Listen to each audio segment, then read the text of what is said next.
What's up, everyone? This is Fang/VA here, coming at you with a new video. And in today's video, we're going to be discussing a funny thing called fandoms. Something that all of us have to, unfortunately or fortunately, have to deal with sometimes. And some are worse than others.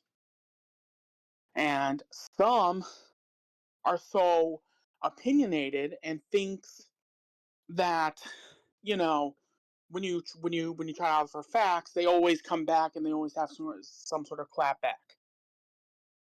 So this year and last year has been a pretty good year for Dragon Ball. We had Sparking Zero come out. Whether or not you think that game is good or not, I personally enjoyed. I think it's fun. Again, I didn't grow up with the original Budokai Tenkaichi games. The only, I guess, Budokai Tenkaichi game I technically played was Raging Blast, but that was more of a spin-off of Budokai Tenkaichi. Basically. And so for me, this was my first time playing through an actual Budokai Tenkaichi game when it first came out, because I played the first one and it, kicked my butt, and back then I didn't have no patience. So unfortunately, I kept just replaying Budokai 3 over and over and over again, which is fine, because that game is freaking awesome anyways. And then of course we had Dragon Ball Daima. We have so many cool SH figure arts revealed, even if one of them is a bit controversial with the DBZ Gogeta, although I'm personally looking forward to it, even if it's not the best one. Xenoverse 2 was still trucking with DLC, which they got Daima as well. Sparking Zero just got their DLC last month.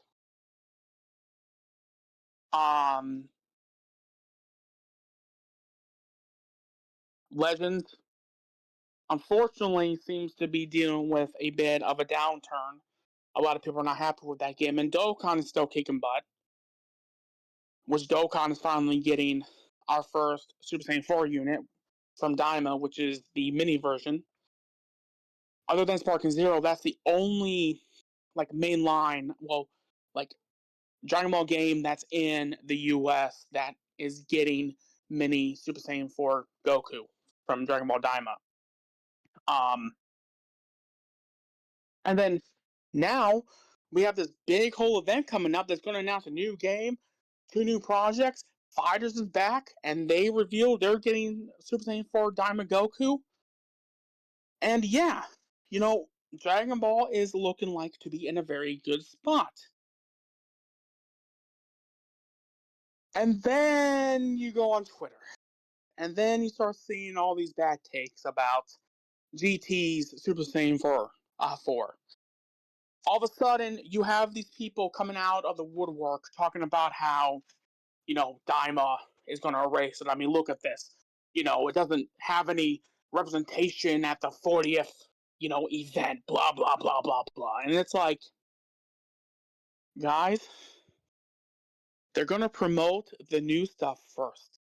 GT is still very important to them. 2 of the best units in Dokkan were GT units. It's still getting merch. We just got Dragon Ball GT Funko Pops. The fact of the matter is, they're going to focus on Daima because that's the newest thing. They're also going to focus on Super because, as far as we know, that should still be continuing eventually with the manga, ignoring any possible Dragon Ball Super anime returns. And then now you have people talking about how, even though that they were crapping on Super Saiyan 4 and they didn't want that in Daima, now all of a sudden, now they're kissing,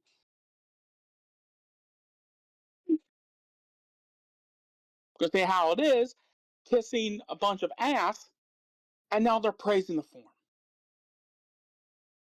And now there's people saying how much better that looks compared to GT. So my question is other than the few differences that form has, and despite the fact that maybe Goku does fight differently in that form in Daima, other than other than that, it's basically the same form, despite the differences of how Goku gets it. It looks the same, basically. People cannot deny that. Put them side by side, you can tell Toriyama took the base Super Saiyan 4 design and changed it up to fit his style. The other thing is that Toriyama bringing back Super Saiyan 4 because of Ioku is not that surprising. He praised GT. He praised Super Saiyan 4. To the point he praised Nakatsuru and thought that, did I draw this? And he later on drew Super Saiyan 4 in the GT Dragon box. So what does that tell me? Whether or not GT is is canon or not doesn't matter. Super Saiyan 4 at least got a stamp of approval from Akira Toriyama. The fact of the matter is, with canon, is that there's no such thing with Dragon Ball. The only thing that's canon is the manga. The OG manga. Japan does not view canon the same way we do. So, for them, it's a new project. Over here, okay, well, how can we fit this thing in the ongoing canon? Like, perfect example, right? I'm a big Halo guy. So, where does Halo Infinite fit in with Halo 5? It obviously takes place in the same universe, right? Well, duh. Despite the return to the classic art style from the Bungie games. Or B, another example is, how does Halo Campaign Evolved? No, that's a poor example. How does the Halo TV series fit in with the main Halo canon? It doesn't. It's its own alternate timeline.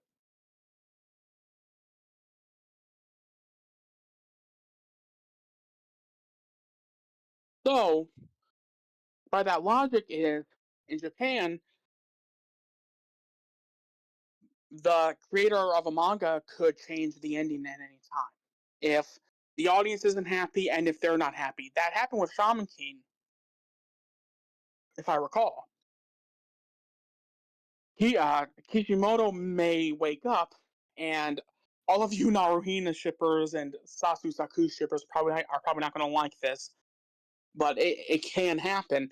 He could wake up and decide, you know what? I want to rewrite the ending of the original Naruto manga, retcon Boruto, and make Naruto and Sakura get together. He could do that if he wanted to. Ignoring any bias I have towards that particular ship. I'm just giving examples of what could happen or if something did happen. So, on Twitter, I made the super mistake of responding to people about this. And one guy, I mentioned how I'm surprised no one isn't talking about this with anything. And they're purposely not doing it. The GT Super Saiyan 4 haters, I think, are purposely not mentioning Akira Toriyama drawing Super Saiyan 4 Goku for the GT Dragon box, because it kind of goes against their argument a little bit. And let me explain more here. This person comments about how, that's not how it works.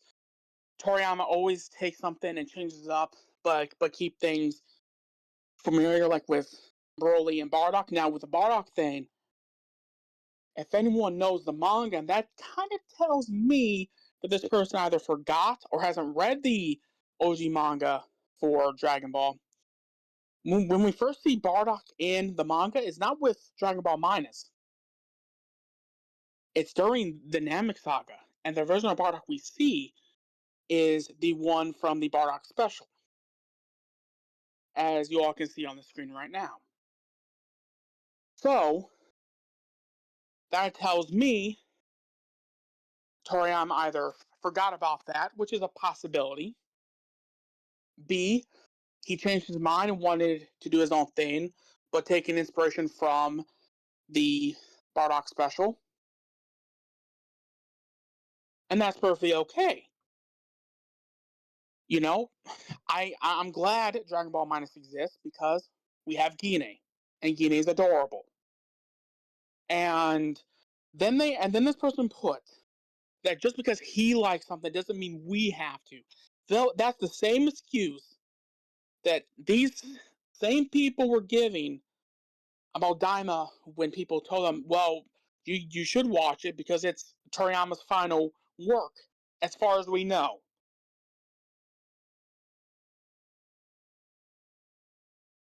Their words were, just because it's his swan song doesn't mean we have to watch it. Because these people wanted Super back, and they were not happy that Daima was coming out and the fact that it reminded them of GT too much. And that was the point of Daima. It does not exist to replace GT, despite what these idiots are saying. It exists to show love to GT. It's not here to replace GT. It's here because of GT. It's here because they respect GT.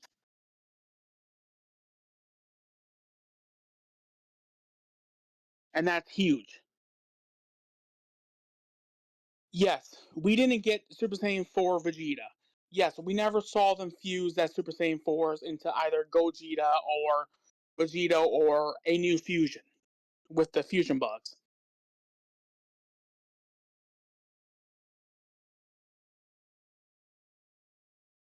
But you see, with what I just mentioned is one thing that GT still has over Daima. But again, they're not going to talk about it.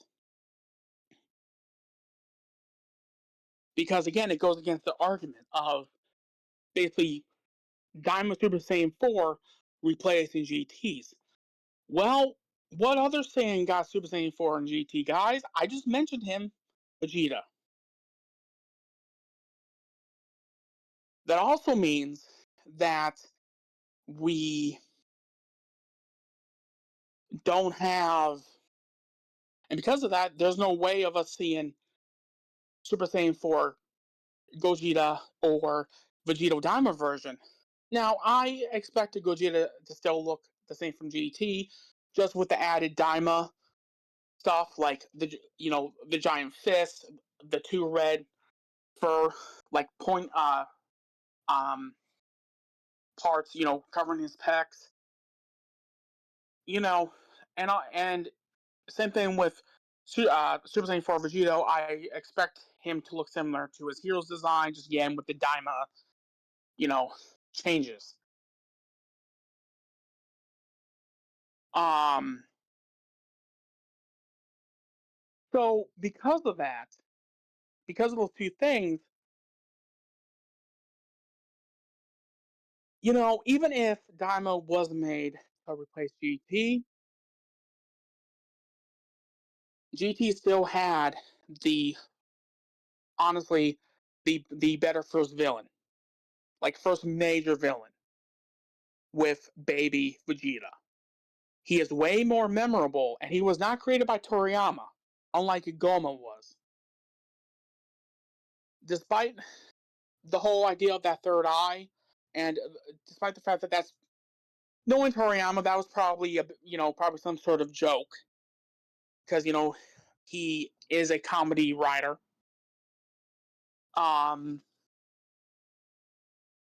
If we're gonna focus on, the seriousness of Dragon Ball, Baby Vegeta is a way better villain than Goma. The fight between Super Saiyan 4 Goku from GT and Baby Vegeta before Great Ape and after Great Ape, well, before Great Ape and during Great Ape, was way better than his fight against Goma. Yes, the scene between him and Goma was epic. The transformation in Daima was epic. But for people to just sit there and just blatantly just make these bad hot takes because of the fact that they don't like GT, I think that's very disrespectful towards the people that worked on both series. I think it's also a bit of a slap to the face of Toriyama, if I had to be honest. Because again, what is their main point? If it's not done by Toriyama, it ain't canon.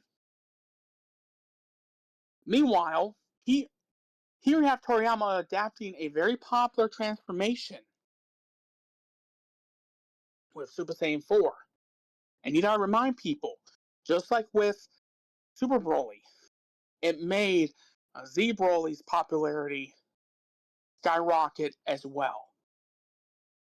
Because all of a sudden, if there's something in a game that has Super Broly in it, you can kind of expect Z Broly to follow eventually. Or vice versa. What Diamond having Super Saiyan 4 did, it just shows how popular Super Saiyan 4 is of a transformation. And it's still a way better form, visually speaking, than God and Blue, and UI, and Ultra Ego.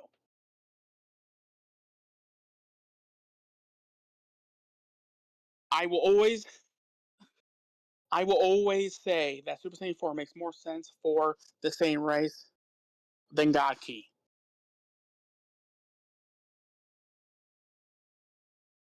But to sit there and say that you're not going to watch something despite the fact that it was Toriyama's long song, or sit there and say that just because he likes something doesn't mean that we have to. Again, these are the same people that will sit there and say that something isn't canon because Toriyama had no involvement. That is disrespectful to Toriyama, and I don't think they realize it. If they do realize it, they don't care. Well, what are you guys going to do now that the franchise is going to be maintained by different people? Are you guys also going to say if the next series of Dragon Ball isn't Super Part 2, it's another different series, or Dino Part 2? Are you guys going to say that's not canon too because Toriyama didn't work on it?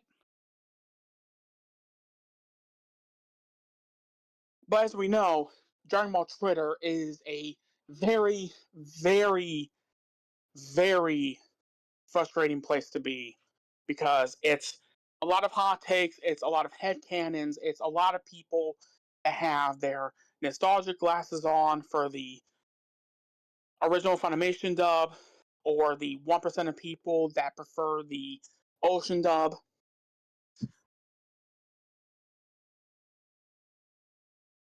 As in, the Ocean dub that the US saw. Obviously, I know that Ocean Productions continued it after people kind of, wanted Ocean Studios back in um, the other parts of the world that had the Dragon Ball English dub. Because I know for the rest of the Nam Saga, Tugar Junior Saga, they got the Funimation cast, and then once the Android Saga starts, that was basically that was Ocean Productions.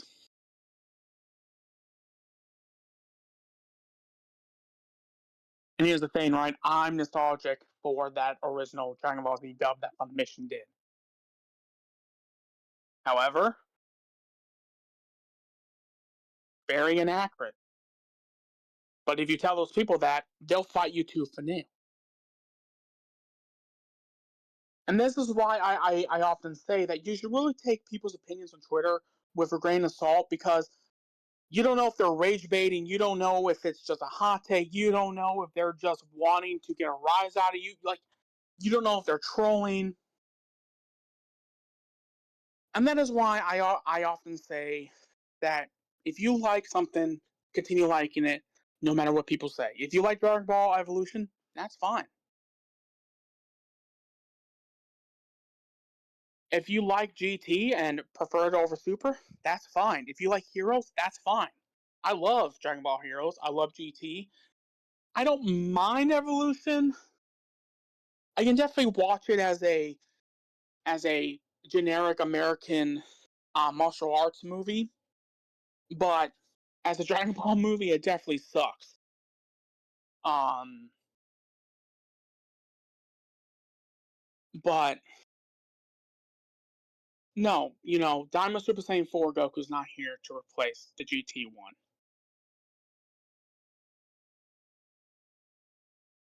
And here's the thing: before Super, they were actually considering doing a series that takes place after GT. So they could still do that too, by the way. I want I want people to know this, that basically we would basically get Dragon Ball AS. Even though technically it probably wouldn't be that. I don't know if we would ever get it. A I'm not going to use the word canon, but I will use the word official Super Saiyan 5 with the white hair and the white fur. But man, would that be cool? Especially having Z Broly there as an ally. That that'd be that'd be something. That'd be a very wild ride. But that's all the time I have. I hope you all have enjoyed this video. I hope I didn't anger too many people with my opinions. If you disagree with me, that's fine. But if I start seeing people in my comments say similar stuff to people on Twitter, then I'm sorry, I'm not going to take you seriously. Opinion or not. But yeah, make sure to comment, like, and subscribe, and hit that bell button. And as always, I'll see you all in the next video. Later, guys.